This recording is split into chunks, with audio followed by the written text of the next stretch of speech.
ইয়াকুব পয়গম্বর পরক্ষণে যখন হযরতে ইউসুফ আলাইহিস সালামের কাছে আসলেন, পিতা পুত্রের যখন 70 বছর পরে পিতা পুত্রের যখন সাক্ষাৎ হয়, ইয়াকুব আলাইহিস সালাম অজরে কান্না করতেছিলেন।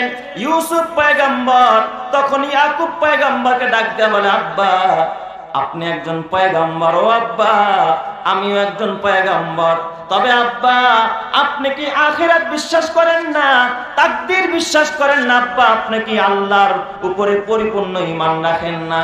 ইয়াকুব পয়গম্বর কয়, ইউসুফ তুমি এটা কেমন প্রশ্ন করলা? আমি কেন তাকদীর বিশ্বাস করব না, কেন আমি আখিরাত বিশ্বাস করব না?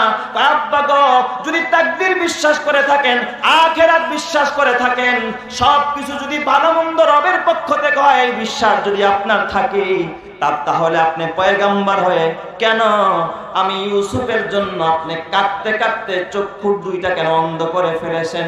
বাবা 70 বছর কেন আপনি কেঁদেছেন যে আমি খেয়ে আছি না না খেয়ে আছি, আমি বেঁচে আছি না? হযরত ইউসুফ আলাইহিস সালামকে যখন কুয়ার মধ্যে ফেলে দেয়, কেনানের গভীর জঙ্গল, আল্লাহর পয়গম্বর ইউসুফ আলাইহিস সালাম গায়ের জামা খুলে ফেলেছে, হাত পা বেঁধে ফেলেছে, পরনের পুরা কাপড়গুলো খুলে একেবারে উলঙ্গ করে হাত পা বেঁধে যখন ইউসুফ পয়গম্বরকে কুয়ার মধ্যে ছেড়ে দিয়েছে, এখনো নিচে যেতে পারে নাই, আল্লাহ তাআলা জিবরাইল আমিনকে ডাক দিয়া বলে, জিবরাইল এই গভীর কুয়ার ভিতরে আমার ইউসুফ যদি পড়ে যায়, অনাবাদ কুয়া, অনাবাদি কুয়া, এই ইউসুফ কুয়ার ভিতরে পানির ভিতরে পড়ে গেলে ইউসুফ বাঁচবে না। জিবরাইল তুমি কোথায়, জলদি যাও, আমার ইউসুফের পায়ের নিচে তোমার ডানাটা বিছিয়ে দাও।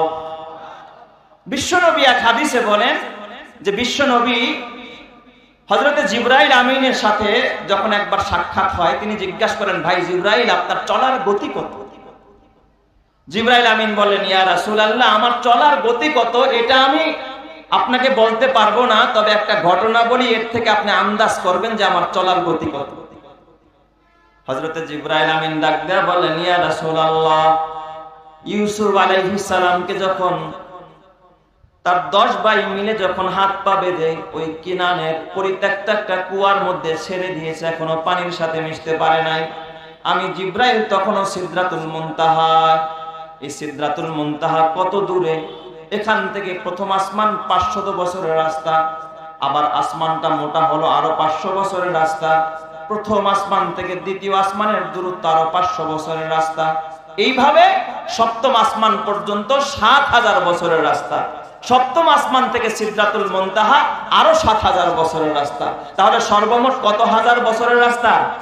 14000 বছরের রাস্তার দূরত্বে হযরতে জিবরাইল ডাক দিয়া বলেন, ইয়া রাসূলুল্লাহ ইয়া হাবিবাল্লাহ আমি জিবরাইল সিদরাতুল মুনতাহা ওই দিক দিয়ে ইউসুফ পয়গম্বরের হাত পায়ের ভিতরে রশি বেঁধে ভাইরা চক্রান্ত করে, ষড়যন্ত্র করে, বাবার চোখে ফাঁকি দিয়ে ইউসুফ পয়গম্বরকে কুয়ার মধ্যে ছেড়ে দিয়েছে, এখনো পানির সাথে মিশে নাই।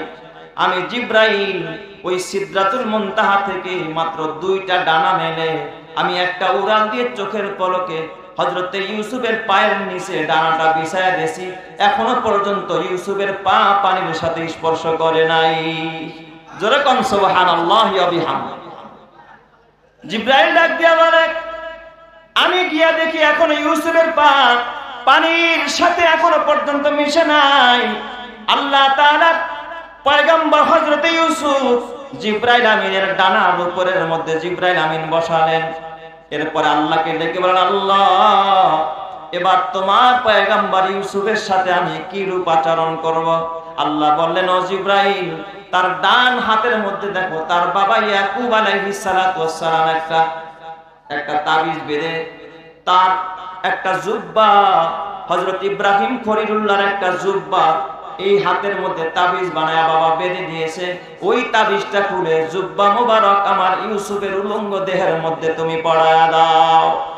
হযরত জিবরাইল বলেন, আল্লাহ এরপরে আমার কি কাজ? আল্লাহ ডাক দিয়া কয়, ও জিবরাইল জলদি যাও, আমার ইউসুফ ক্ষুধার্ত, জান্নাত থেকে খাবার নিয়া এই কুয়ার ভিতরে আমার ইউসুফের জন্য খাবার পরিবেশন করা আরম্ভ করো। ইউসুফকে গভীর কূপে করিয়া পালন, বেহেশতেরি খাবার দিয়া করিলেন লালন, জলিল জব্বার আল্লাহ পাক পরওয়ার, কে বুঝিতে পারে মাওলা মহিমা তোমার? বলেন না মহিমা কার? আরো জোরে বলেন মহিমা কার? পুরা ঘটনা বলা আমার মাকসাদ না। ইউসুফ পয়গম্বরকে সেখান থেকে বণিক দল উঠায়া মিশরের বাজারে নিয়ে গোলাম বানায় বিক্রি করেছে। আর ওই মিশরের প্রেসিডেন্টের বিবি আজিজে মিসর ইউসুফ পয়গম্বরকে ক্রয় করে তিনি গোলাম বানিয়ে বাসায় নিয়ে গেছে। কিন্তু আল্লাহ পাকের কুদরতের কি কারিশমা, সেখান থেকে আল্লাহ তাআলা গোলামের জিনজির থেকে আল্লাহ তাআলা তাকে আবার জেলখানায় ঢুকাইছে। 7 বছর কারারুদ্ধ হওয়ার পরে সেখান থেকে বের করে আল্লাহ তাআলা হযরত ইউসুফ আলাইহিস সালামকে মিশরের প্রেসিডেন্টের চেয়ারে বসায় দিয়েছে। জোরে কোন সুবহানাল্লাহ। তাহলে বলেন সর্বময় ক্ষমতার মালিক কে? ওরা চেয়েছিল জেলখানায় ঢুকায়া শেষ করে দিবে, ওরা চেয়েছিল আল্লামা মামুনুল হকের জবানকে স্তব্ধ করে দিবে, জেলখানায় ঢুকায়া শেষ করে দিবে। কিন্তু কোরআনের বাতিকে যত ফুয়াবে, যত নিভাইতে যাবে, তত জ্বলে উঠবে। কথা ঠিক না বা ঠিক জানা কা?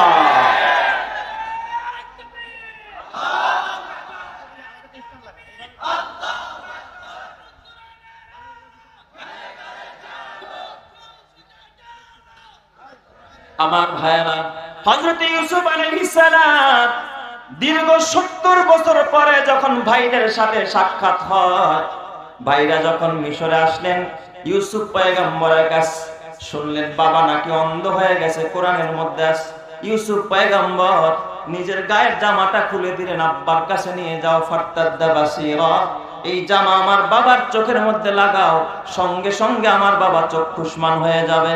সুবহানাল্লাহ। জামা নিয়ে গেছে। লম্বা ইতিহাস আমি লম্বা করে বলবো না।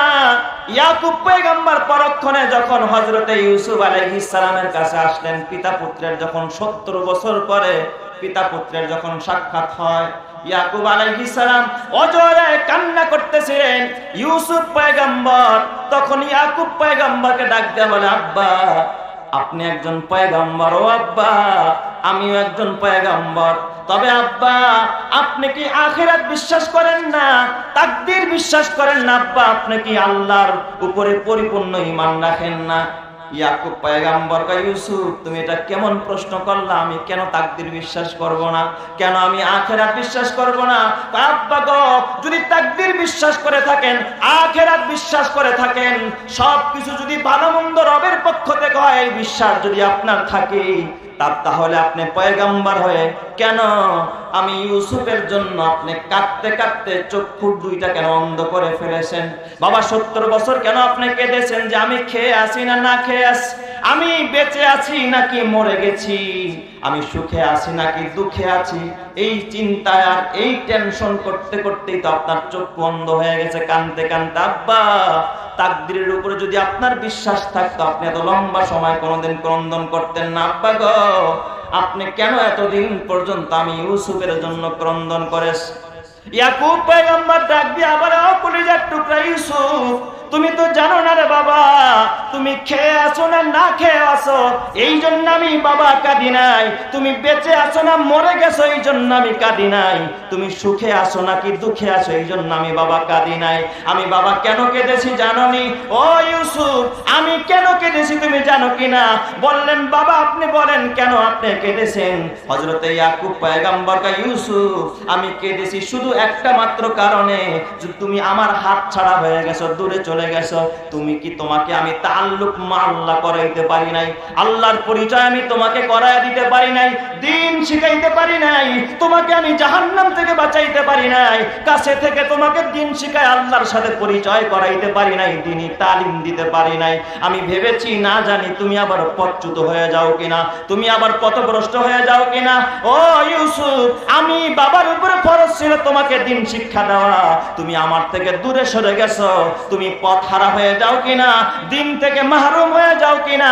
আমি বাবা শুধুমাত্র এই জন্য ক্রন্দন করেছি, অন্য কোনো উদ্দেশ্যে আমি ক্রন্দন করি না।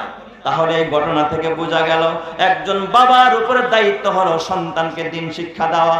ও মুসলমান, কিছুদিন আগে এক জানাজায় ইমামতি করতেছিলাম, পিছন থেকে অক্সফোর্ড বিশ্ববিদ্যালয়ে পড়ুয়া একজন সন্তান বাবার জানাজায় নামাজের ভিতরে ফুপিয়ে ফুপিয়ে কান্না করতেছে। নামাজ শেষে কিছু মুসল্লিরা তার মাথায় হাত বুলাইতেছিলেন আর বলতেছিলেন, বাবা সবারই মরতে হবে, তোমার বাবাও কবরে গেছে, আমরাও যাব, তুমি আর কান্না করো না। ছেলেটা ডাক দিয়া বলে, আঙ্কেল আপনারা কি বলেন?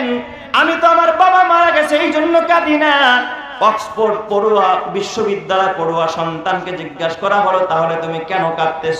ছেলেটা ডাক দিয়া বলে, ও আঙ্কেল, আমি যখন ইমাম সাহেবের তাকবীরের সাথে সাথে হাত বেঁধে যখন নামাজে দাঁড়াইলাম, এই নামাজে দাঁড়ায় কি পড়তে হয়, কোন দোয়া পড়তে হয়, এটা কিন্তু আমার বাবা আমারে কোনোদিন শিক্ষা দেয় নাই।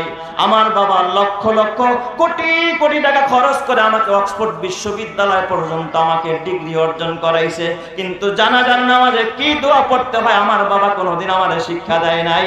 আমি এই জন্যই আফসোস করতে করতে কান্না করতেছিলাম। এই জন্য যুবক ভাই, কোথায় যাবে তোমার এই গাড়ি, কোথায় যাবে তোমার বাড়ি, কোথায় যাবে তোমার এই সংসার, কোথায় যাবে তোমার এই দাপট? কবরে যদি যেতে চাও নিজেও দিন শেখো, সন্তানকে দিন শেখাও, আল্লাহ ডান হাতে আমলনামা দিয়া জান্নাতি করবে। কথা ঠিক কিনা?